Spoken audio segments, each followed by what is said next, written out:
As the horn of war sounded, Alexander the Great and his Macedonian army, the moment of decisive battle with the Persian Empire, on the narrow battlefield of Issus, the standoff between the two armies. It's not just a test of a soldier's courage, it is a contest of the tactical wisdom of the two commanders. Alexander's tactical arrangement shows his deep understanding of the battlefield. He chose not to confront them head-on. Persia's huge army. It's a clever use of the topography of the plain of Issus, the narrow space here.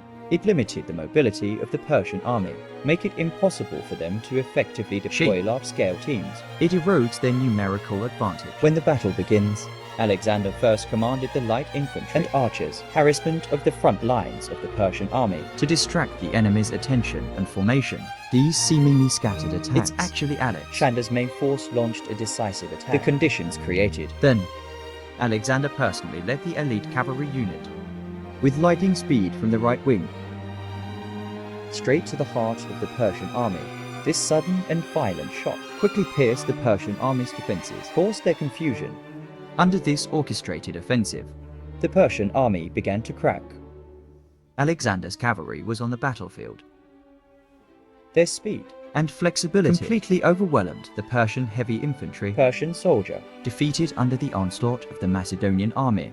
Many people chose to surrender or flee the battlefield, and on the other side of the battlefield, Macedonian infantry phalanx. It also shows its unshakable power. They are rock solid, steadily advance, using spears and shields, effectively resisted the counterattack of the Persian army. Every time the Persian army tried to organize a counterattack, were thwarted by the tight defense of the marching phalanx, as the Persian army was in chaos.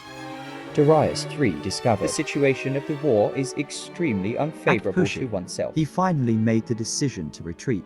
The escape of Darius, further deepening the chaos in the Persian army. Morale completely collapsed. Large numbers of Persian soldiers gave up resistance, start running away. After the battle, on the battlefield of Issus, leaving behind the corpses of the Persian army and abandoned loot, and Alexander, at a very small cost, made an overwhelming life. This victory, not only does it prove that Alexander's tactical talent and innovation completely destroyed the military deterrence of the Persian Empire, conquer the entire Persian Empire for Alexander, lay a solid foundation. Victory at the Battle of Issus make Alexander's name exalted in the ancient world. He was not only an unparalleled conqueror, but also an innovator of military tactics. In this paradigm of ancient warfare, Alexander demonstrated his tactical wisdom, courage with soldiers, the ability to combine perfectly. This victory became him one of the most glorious chapters in the life of a legend.